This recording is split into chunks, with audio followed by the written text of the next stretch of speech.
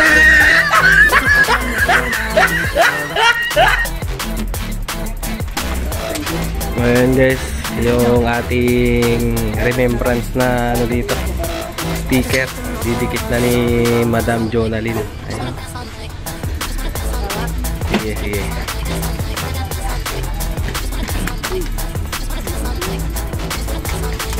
Ayan, ayan, tama yan.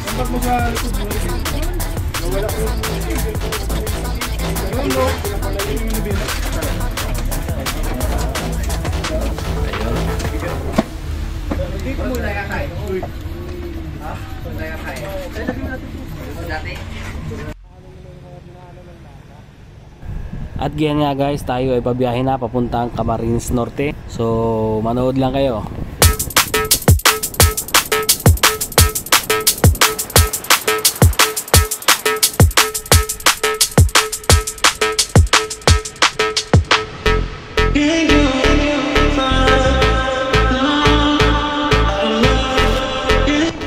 Ay, sisilong muna dito.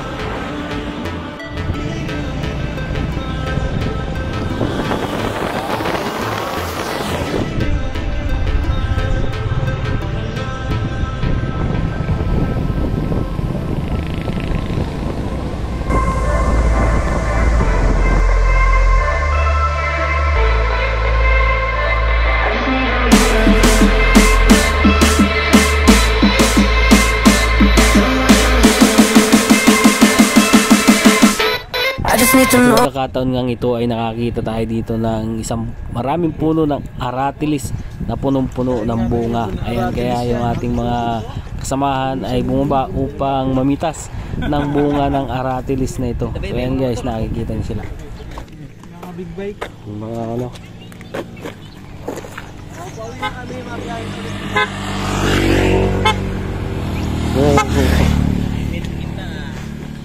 Ayos. I just need to know what's on your mind.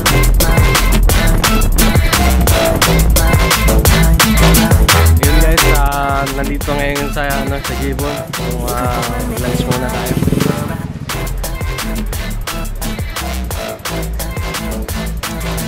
Kasama. Medyo punuan yata ngayon ha. I just need to know what's on your mind.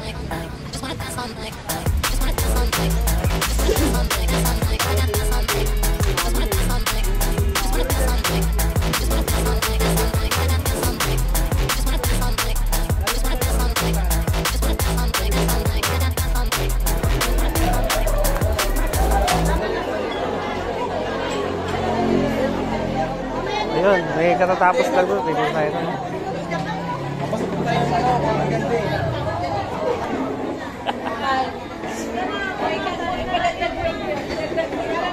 Ayan, tayo ay ano na, kumukulo na. Kumukulo na ang dugo.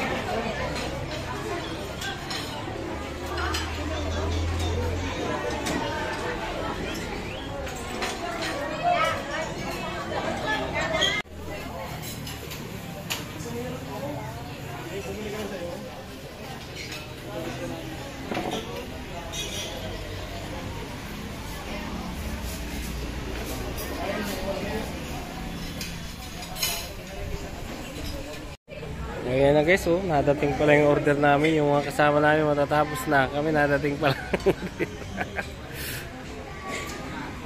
Bagay, okay naman. So guys, nagda-diet sana tayo kaso nandito na to.